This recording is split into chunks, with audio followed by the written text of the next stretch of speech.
Shalom, everybody. Rabbi Edelstein here with this week's installment of Rabbi E in 3, brought to you, as always, by MEOR DC.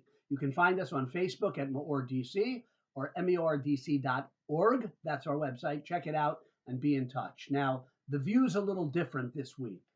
What's going on here? I'm sitting on the ground in our studios. In other words, my son Yehuda's room. That's our studio. But in any case, usually I'm on a chair. I'm sitting on the ground, my back against the wall. Here's the door. What's going on? It's strange, no? Yes, it's strange, but there's a reason for it. I'm warming up for what will happen this Saturday night, God willing. I'm practicing, sitting on the ground, low to the ground, as a mourner does, someone in Avelos, mourner in Jewish law, because this Saturday night to Sunday night, we celebrate the fast of the 9th of Av, the saddest day in the Jewish calendar, the day on which both temples were destroyed and many other horrific tragedies occurred in our history. Judaism is not about sadness. In fact, sadness is the very antithesis, our rabbis say, of closeness to God. You can't be in close communion with Hashem, with God, in a state of sadness. But this is a sad day.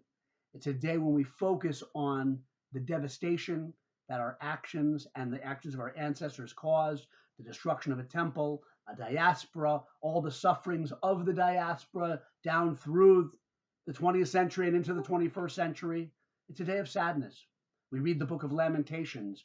Jeremiah, the prophet, composed it, who lived through the destruction of the first temple. It's a day of fasting, second only to Yom Kippur in its stringency, and we sit on the ground for not the whole day, but for part of the day. So I'm practicing with you.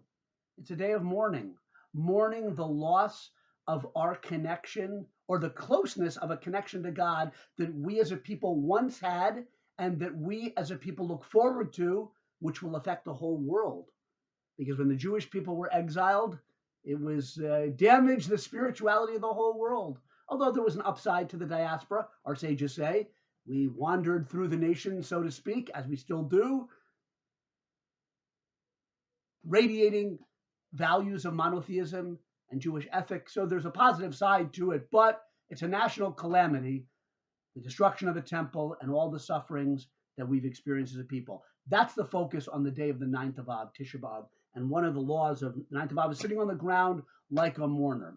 But Shabbos this year is actually on the day of Tisha B'Av, the 9th of Av, and we push off the fasting in the morning till Sunday. And we celebrate this Shabbos like any Shabbos.